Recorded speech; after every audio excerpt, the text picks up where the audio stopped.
Uttar Pradesh number 1 भ्रष्टाचार में, Uttar Pradesh number 1 बेरोजगारी में, उत्तर प्रदेश नंबर 1 महिला अपराध में। उत्तर प्रदेश की राजधानी लखनऊ है। अमौसी से चलो आप चिन्हट तक, एक भी ईंट अगर बता दीजिए भारतीय जनता पार्टी ने लगाया, कोई एक ऐसी बिल्डिंग हो जिसको इन्होंने बनाया है।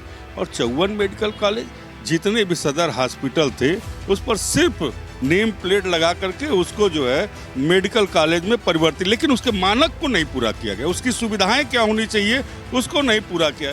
जी की सरकार में कोई वादा नहीं पूरा होता है, सब परेशान है। क्या हिंदू भाई, क्या मुसलमान भाई, सब परेशान है। जनता के ऊपर एक बार फिर से महंगाई की मार पड़ने वाली है। अभी तक उत्तर प्रदेश में हो चाहे भारत में हो, पूरे देश के नागरिक केवल ये कह रहे थे महंगाई बहुत बढ़ गई है, हर एक चीज़ में महंगाई है, कभी तेल को लेकर के, कभी आटे को लेकर के, कभी किसी चीज़ को लेकर के, लेकिन अब दवाओं के दाम भी बढ़ा रहे हैं। तो उसको लेकर के कांग्रेस पार्टी किस तरह से बयान कर रही है, क्या कह रही है, हम जानेंगे। देखिए, जिस तरह से आपने देखा होगा कि लगातार उत्तर प्रदेश व देश में महंगाई बढ़ती हुई जा रही है। इनका एक नारा था 2014 में, बहुत हुई महंगाई की बार, अब की बार मोदी सरकार। और निरंतर आप पेट्रोल, डीजल, गैस का और खाद्य सामग्री का दाम बढ़ा करके क्या दिखाना चाहते हैं? क्या देश की जनता आज त्राहिमाम नहीं कर रही है? निश्चित तौर पे उत्तर प्रदेश में 1 अप्रैल से जो आम जीवन में स्वास्थ्य महकमा बहुत इंपॉर्टेंट होता है, उस पे भी आप 12% दवाओं पे टैक्स लगा करके उत्तर प्रदेश के आम जो जीवन है उसको भी जीवन जीने का दूभर करने जा रहे हैं। तो मैं समझता हूं कि जो स्वास्थ्य मंत्री हैं, जिनको छापेमार मंत्री भी कहा गया है, ब्रजेश पाठक जी, वो लगातार आज बलरामपुर अस्पताल में उन्होंने छापेमारी की है। जी, तो मैं कहना चाहता हूं कि उनको पहले अपने विभाग में जो दवा महंगी हो रही है उसके बारे में छापा मारना चाहिए कि जो 12% टैक्स का पैसा जाएगा वो कहाँ जाएगा।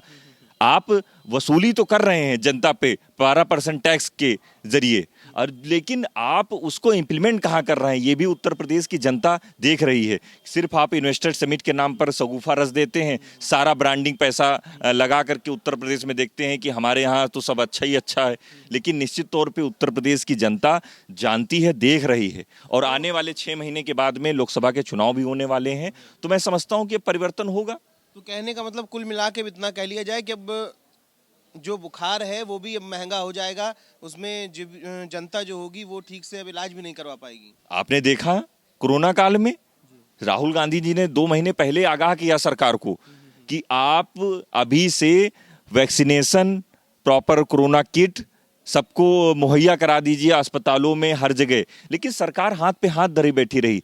पूरे देश के लाखों लोग मारे गए सरकार की लापरवाही के मद्देनजर। लेकिन जब सदन में सवाल होता है तब इनके स्वास्थ्य मंत्री कहते हैं कि कोरोना से 1 मृत्यु नहीं हुई। ये इस सरकार की मंशा है कि वो दिखाना चाहते हैं कि इनका ये झूठ बोलने में माहिर है। लेकिन मैं समझता हूं कि कोरोना से स्वास्थ्य स्ट्रक्चर की जो चीजें थी वो एक्सपोज हो गई हैं। मेरा एक प्रश्न और है, अभी हाल ही में ही 3-4 दिन 5 दिन पहले योगी कार्यकाल के 6 वर्ष पूरे हुए हैं। उसके ठीक तुरंत ही उन्होंने प्रेस वार्ता का आयोजन किया, उसमें उन्होंने अपने कार्यों को गिनवाया है, उन्होंने तमाम चीज़ें उसमें बोली कि जो गंगा एक्सप्रेसवे है वो तैयार हो रहा है, उत्तर प्रदेश को एयरपोर्ट बहुत सारे मिले हैं, और जनता के लिए जितने भी काम उत्तर प्रदेश के मुख्यमंत्री कर रहे हैं वो अब आगे आने वाले समय में दिखाई दे जाएंगे। ऐसा करें मुख्यमंत्री। देखिए, 6 साल की उपलब्धियां मैं बता दूं इनकी क्या है। उत्तर प्रदेश नंबर 1 भ्रष्टाचार में, उत्तर प्रदेश नंबर 1 बेरोजगारी में, उत्तर प्रदेश नंबर 1 महिला अपराध में, उत्तर प्रदेश नंबर 1 दलितों के और जो माइनॉरिटी पे जो सबसे ज्यादा मुकदमे हुए हैं उनके साथ शोषण हो रहा है, वो योगी आदित्यनाथ जी की सरकार में हो रहा है। एक प्रश्न और है मेरा कि उत्तर प्रदेश के मुख्यमंत्री कह रहे थे कि सपा सरकार में बहुत सारे दंगे होते हैं, दंगे फसाद होते हैं, लेकिन अभी जो प्रयागराज वाला मामला हुआ वो तो योगी सरकार में हुआ।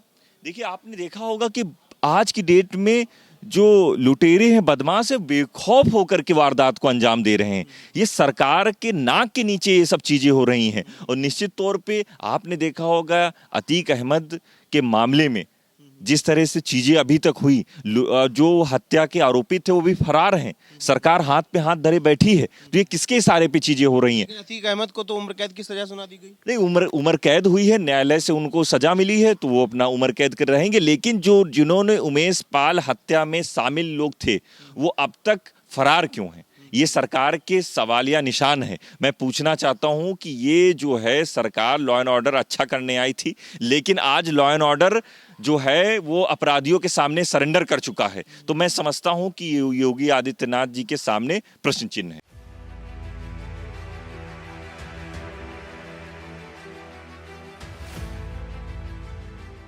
उत्तर प्रदेश में एक बार फिर से महंगाई की मार है।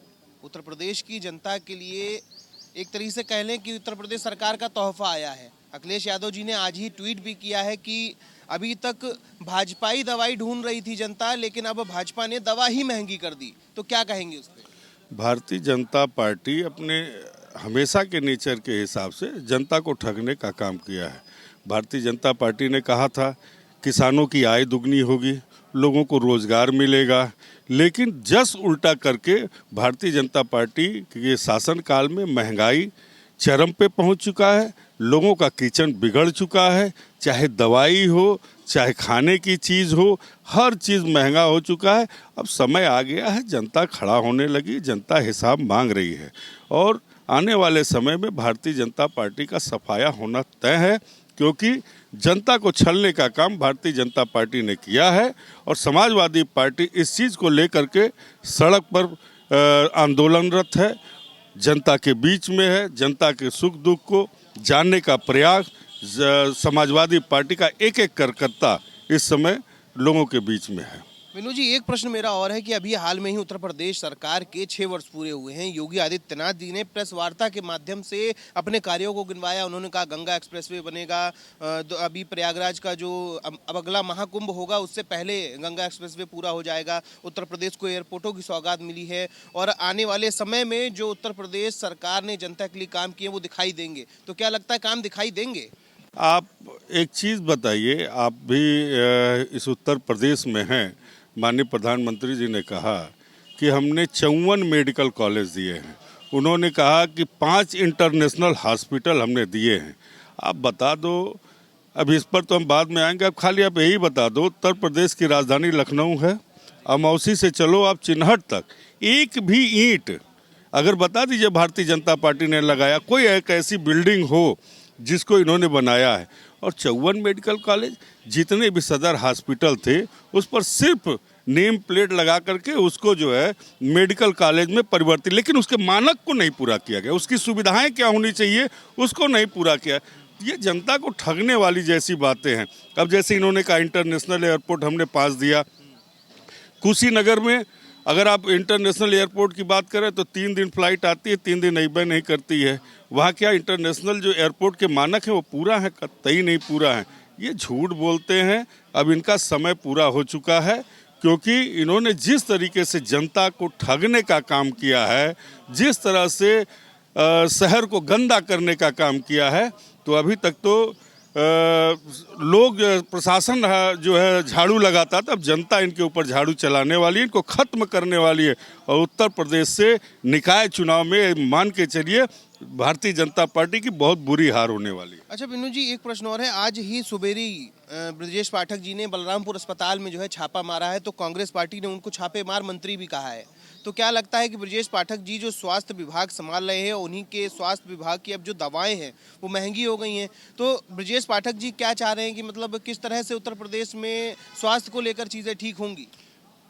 ब्रजेश पाठक जी को भी आप जानते हैं, भारतीय जनता पार्टी को भी आप जानते हैं, इनके हाथ में है क्या? ये तो अपने आप को चर्चा में बने रहने के लिए इस हॉस्पिटल से उस हॉस्पिटल, उस हॉस्पिटल से लेकर के इस हॉस्पिटल बने रहते हैं कि कोई जाने कि हम भी स्वास्थ्य मंत्री हैं। बाकी उनके हाथ में क्या है? सब जो है माननीय योगी आदित्यनाथ जी महाराज मुख्यमंत्री हैं, उनके आगे भाजपा में किसी की चल नहीं है। आज जनता परेशान है, जनता दर्द से करा रही है। अगर आप स्वास्थ्य की बात करेंगे तो डेंगू जब अपने चरम पे था, देखिए किस तरह से जनता परेशान थी। लोग बोतल अपने हाथ में लिए ग्लूकोज लगाते हुए नजर आ रहे थे, कोई अस्पताल के बरामदे में ग्लूकोज चढ़वाते नजर, तो किसी को कोई सुविधा नहीं मिल पाई है। उसका परिणाम आने वाला है, या नगर निकाय चुनाव से शुरुआत आपको दिखेगा। उत्तर प्रदेश में जैसा कि आप देख रही हैं महंगाई बढ़ रही है। भारत में जिस तरह से नागरिक अब परेशान है, तो जनता अब किस तरह से आगे करेगी? 12% दवाइयों के दाम बढ़ा दिए गए हैं सरकार की दवाइयाँ तरफ से। महंगी हैं और हर चीज़ में महंगाइयाँ हैं इनकी सरकार में, योगी जी की सरकार में। और अखिलेश भैया की सरकार थी, हर चीज़ मद्दी भी थी, जो कहते हैं वो वादा पूरा करते हैं। और उनकी बाबा जी की सरकार में कोई वादा नहीं पूरा होता है, सब परेशान हैं। क्या हिंदू भाई क्या मुसलमान भाई सब परेशान हैं। रोजगार नहीं है, रोजगार नहीं है, आलू इतना मद्दा है, बाहर नहीं जा रहा है, किसान मरा जा रहा है, हत्या कर रहा है। इनकी सरकार में क्या है? कुछ भी नहीं है। तो कैसे ये सब कैसे सही होगा जो उत्तर ये प्रदेश सही की हालत होंगे, बिगड़ गई है? जो इंशाअल्लाह सही होंगे, हमारी सरकार बनेगी इंशाअल्लाह, हमारे सब वादे पूरे होंगे, सब महंगाइयाँ होंगी, सब अच्छा काम होएगा। मेरे अखिलेश भैया अच्छा काम करेंगे। नेताजी जब थे मेरे, इंतकाल हो गया, अच्छा काम करते थे। मेरी डिम्पल भाभी जो है सांसद मैनपुरी की, वो भी अच्छा काम करती। मेरे अखिलेश भैया राष्ट्रीय अध्यक्ष जी हैं, वो भी अच्छा काम करेंगे। और सत्ता मेरा आएगा इंशाअल्लाह तो सब कुछ अच्छा होएगा। ये झूठे वादे करते हैं, ये सब चले जाएंगे, जेल के हवाले हो जाएंगे। इतनी महंगाइयाँ, नाच पे तेल पे महंगाइयाँ, क्या है? हर चीज तो इतना महंगा हो चुका है कि गरीब बेचारा बहुत परेशान है। जो सिलेंडर समाजवादी सरकार में इतना सस्ता था, आज वो इतना महंगा है कि आदमी जो है लकड़ियां बीनते घूम रहा है गांव-गांव में, गली गली में जाके। जो आदमी तरस रहा है गैस के लिए, परेशान है बेचारा, भूखे प्यासे गुजारा कर रहे हैं। कहीं चूल्हा जल रहा है। कुछ भी नहीं, ना अस्पतालों में एक दवाइयाँ। मैं आपसे और प्रश्न पूछना चाह रहा हूं कि जिस तरह से अभी आप उत्तर प्रदेश में देख रहे हैं कि महंगाई बढ़ रही है, पूरे देश में महंगाई बढ़ रही है, तो अभी तक तो जनता की, जैसे आपके सर में दर्द है तो आपने कोई भी दवा लिया और आपने खा लिया, आपको आराम मिल गया, लेकिन अब वो दवा भी महंगी हो गई है, तो उस पर क्या कहना है? उस पर मेरा ये कहना है, ये जो दवा महंगी हो गई है ना, ये दवा नुकसान भी बहुत कर रही है, फ़ायदा नहीं दे रही है ये दवा भी। ऐसे अगर सरकार में चलता रहा तो गरीब जनता जो है बेचारी मर जाएगी, भीख मांगेगी, कटोरा लेके अपने अपने घुटनों पे चलेगी अगर यही रहा। तो अब 1 अप्रैल यानी कि कल से दवाइयों के दामों में 12% की बढ़ोतरी हुई है। साथ ही साथ कांग्रेस और सपाइयों का कहना ये भी है कि भाजपाई सरकार अपने कारोबारी मित्रों को बढ़ावा दे रही है, उनको पैसा कमाने का जरिया दे रही है। राजधानी लखनऊ से वीडियो जर्नलिस्ट सूरज के साथ स्पर्श गुप्ता, TV 24।